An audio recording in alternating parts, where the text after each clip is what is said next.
மற்றொரு அண்மை செய்தியை பார்த்துக் கொண்டிருக்கிறோம். தாவேக தலைமையின் மறு அறிவிப்பு வெளியாகும் வரை எந்த ஒரு நிகழ்ச்சியையும் நடத்தக்கூடாது என்கிற அறிவிப்பு வெளியாக இருக்கிறது.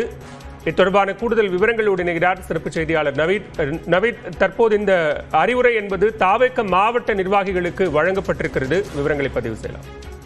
பலா, கரூர் கூட்ட நெரிசலில் 41 பேர் உயிரிழந்தது தொடர்பாக கரூர் மாநகர போலீசார் வழக்கு பதிவு செய்து விசாரணை மேற்கொண்டு வந்த நிலையில் கரூர் மாவட்ட செயலாளர் மதியழகன், நகர செயலாளர் பவுன்ராஜ் ஆகியோர் கைது செய்யப்பட்ட நிலையில் தமிழக வெற்றி கழகத்தின் பொதுச் செயலாளர் ஆனந்த் மற்றும் இணை பொதுச் செயலாளர் நிர்மல்குமார் ஆகியோர் மீது வழக்கு பதிவு செய்து தங்களை விடுவிக்க வேண்டும் என கூறி அவர்கள் மதுரை உயர்நீதிமன்றத்தில் முன்ஜாமீன் மனுவானது தாக்கல் செய்திருந்தனர். இந்த மனுவில் இந்த நடைபெற்ற சம்பவத்திற்கு நாங்கள் கட்டுப்படுத்த முயற்சி செய்தோம், விசாரணைக்கு முழுமையாக ஒத்துழைப்போம் என தெரிவித்து எங்களை கைது செய்வதிலிருந்து விலக்கு அளிக்க வேண்டும் என கோரி மதுரை உயர்நீதிமன்ற கிளையில் மனு அளித்திருந்தனர்.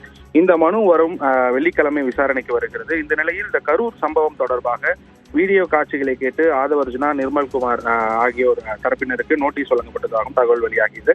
இந்த நிலையில்தான் தமிழக வெற்றி கழகத்தின் நிகழ்ச்சிகள் தமிழகம் முழுவதும் கட்சியின் தலைமையிலிருந்து மறு அறிவிப்பு வெளியாகும் வரை எந்த நிகழ்ச்சிகளும் நடைபெறாது எனவும் கட்சியின் தலைவர் விஜய் அறிவுறுத்தியதாக தற்போது தகவல் வெளியாகி இருக்கிறது. இந்த கரூர் சம்பவத்துக்கு பிறகு தொடர்ச்சியாக விஜய் தொடர்ந்து 3 நாட்களாக தனது பட்டினப்பாக்க இல்லத்தில் முக்கிய நிர்வாகிகளுடன், சட்ட வல்லுநர்களுடன் ஆலோசனை மேற்கொண்டு வருகிறார். இந்த நிலையில்தான் தற்போது கட்சியின் தலைமையிலிருந்து மறு அறிவிப்பு வரும் வரை தமிழக வெற்றி கழகம் சார்பில் எந்த நிகழ்ச்சிகளும் நடத்தக்கூடாது என மாவட்ட நிர்வாகிகளுக்கு விஜய் அறிவுறுத்தியதாக தகவல் வெளியாகி இருக்கிறது. தனது தேர்தல் பிரச்சார பயணம் தற்காலிகமாக ஒத்திவைக்கப்படுவதாக அறிக்கையை வெளியிட்ட நிலையில் தற்போது கட்சி நிகழ்ச்சிகளும் மறு அறிவிப்பு வரும் வரை நடத்தக்கூடாது என விஜய் உத்தரவிட்டிருக்கிறார். மேலும் கரூரில் பாதிக்கப்பட்ட இறந்த குடும்பத்தினரின் விவரங்களை மாவட்ட நிர்வாகிகளுக்கு தலைமை அலுவலகத்திற்கு அனுப்ப உள்ளதாக விஜய் தெரிவித்திருப்பதாக தகவல் வெளியாகி இருக்கிறது.